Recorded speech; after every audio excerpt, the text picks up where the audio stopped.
Guys, mayong adlaw na karon sa barangay Doña Imelda kay natay biyahe karon og dinitan ni Agi.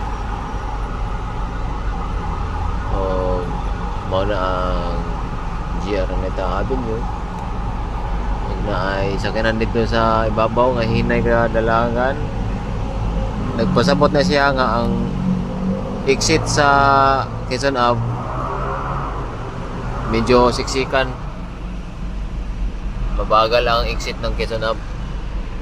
Kasi ang susunod na exit dito, Quezon Ave na po yan. Ito po, sa kabila.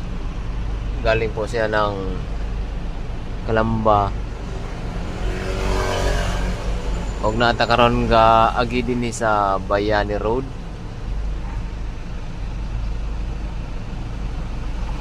Yan.